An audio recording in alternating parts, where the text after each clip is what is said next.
Hello everyone, thank you for joining us again. Charlie's English Revolution. Thank you for joining SAT vocabulary course. So from today on, we're going to study high-level English vocabulary. Why is it indispensable for us to, as non-native speakers, to build up high-level vocabulary? Because vocabulary is key not only to reading comprehension, but also to competition, not only speaking advanced level. When it comes to building up high-level competition or high-level, advanced level speech, it is indispensable. Without building up a high-level vocabulary, it is implausible for you to build up high-level competition or high-level speech. So it is so significant for us to study and master high-level vocabulary. So it is practically implausible for readers to understand what they are reading without first building up their vocabulary. So there are like slight,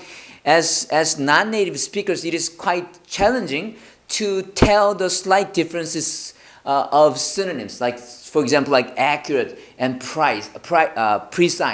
They seem to be very similar, right? So it is quite difficult for non-native speakers to use those words in a proper context. So from today on, we're going to study synonyms and difficult words, high-level vocabulary together, and then tell the differences. And I help you. I encourage you to use them in a proper context. First word that we're going to look at is the word abandon. Abandon means to leave a place or thing or a person, usually forever. Like in a situation that you gotta give up something that you like. You don't want to give up. You try not to give up, but you gotta give up, and you're gonna say abandon. Like, for example, your ship is sinking because of a storm. You wanna keep the ship, but the storm is so severe that you have to give it up, and you gotta say what? Say what? Abandon the ship. Abandon the ship. Synonyms would be put away and throw away, and there are a lot of words. Relinquish. There are all the synonyms of abandon. I'll tell you the slight differences between among all those words. First word is put away. Put away is like when something is not used anymore. Okay, you don't want to use that anymore, or it is quite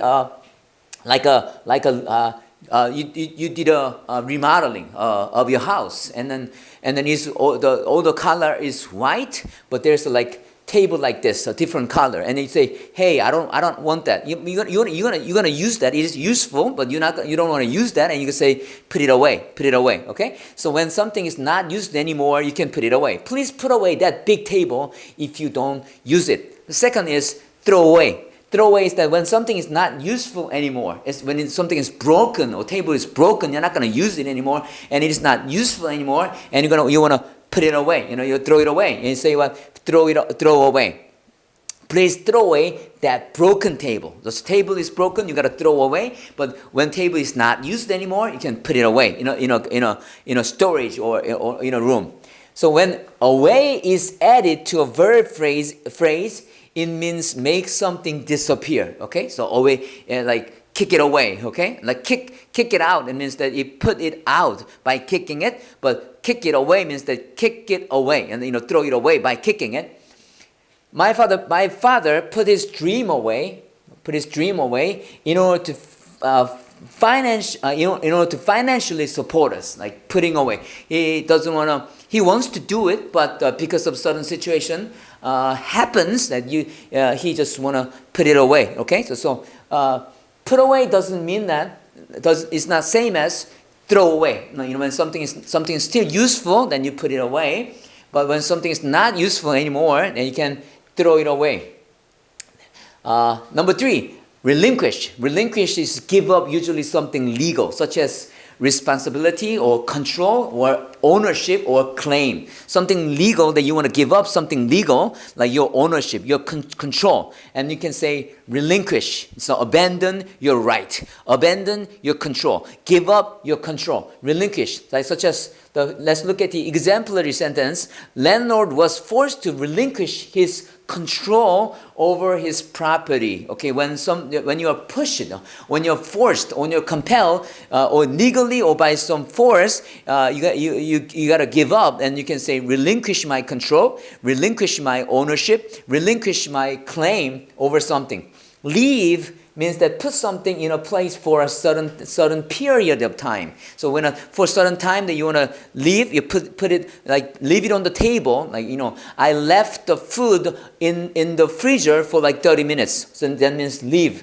Don't leave the rotten cake in the refrigerator for a certain time. So you put something away or put something in a place for a certain period time. You can say leave. Desert. Abandon something in a disloyal way. When you use the word desert, it means you use it in the form of betrayal. Your trust is betrayed. You can say desert. So I feel deserted. Desert this. Desert the hope. I felt deserted after I broke up with my boyfriend. You trust your boyfriend for a long time. You trust him, but the relationship is broken. Then you can say, I feel deserted. He deserted me against your hope, against your trust. When something bad happened to you, and you say, when you're abandoned, in spite of your hope, against your hope, you can say, I feel deserted, or he deserted me. The quit means that stop doing something all of a sudden. Suddenly something happens. Suddenly you give up. Suddenly you don't do that anymore. Suddenly you stop doing something. It means that quit. I quit my job. Okay, I quit unexpectedly. You stop doing something. You give up doing something unexpectedly. Then you can say I quit. So when you say I stop doing that, and it means that you stop doing it. The stop uncertain action. But if you say like I quit doing it, then it's all of a sudden you stop doing that. Okay, so suddenly stopping something, that means quit. Number 7, forsake. Abandon something valuable. Okay, so giving up something forever, that is abandon. Okay, giving up something forever, abandon. Giving up something that you don't want to use anymore, that's throw away, okay, or put away. But giving up something valuable, okay, something is really valuable but you gotta give up. Then that's what? That's relinquish, right? So when you want to give up something valuable, you can say also forsake. Abandon something valuable. Jesus was forsaken. Jesus is God, but Jesus was forsaken at the cross, and you can say forsaken. Actually, Jesus was deserted too, right? Deserted against his hope. Like his disciples deserted him. So you can say Jesus was deserted, or Jesus was forsaken at the cross for us. Let's look at the exemplary sentences for abandon and its synonyms.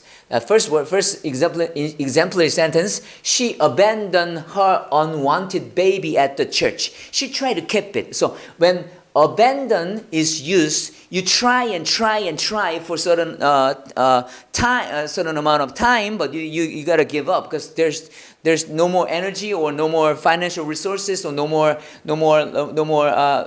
money that you can use, and you can say abandon forever. Okay, when abandon is used, it means that forever. You're gonna come and take it back. Okay, so abandon means that forever, giving up something forever. She abandoned one unwanted baby at the church forever. So she's not gonna come and take her back.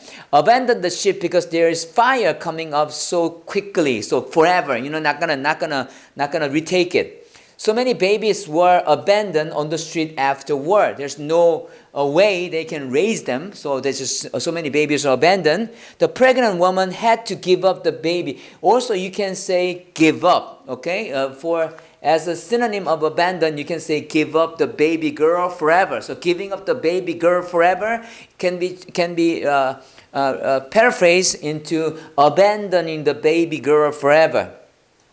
So she deserted. Deserted means what? Deserted is like against somebody's hope, against somebody's trust. Something happened. You give up against somebody's hope, against somebody's desire, you can say she deserted her hope to be rescued in the middle of the desert. So she expected, some rescuers to come, but her expectation was betrayed, and you can say she deserted her hope.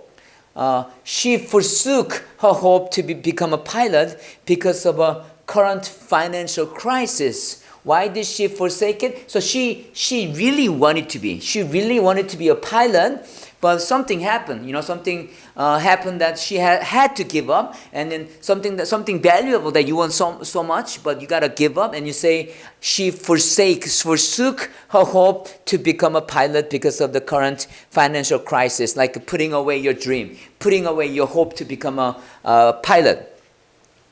The last sentence is that I quit smoking since it is not a healthy habit. So you maintain a certain unhealthy habit, but all of a sudden, it's not going to work, so I got to give it up. And you got to say what? I quit smoking since it is not a healthy habit to build up. Okay? So that's it for today. See you next time.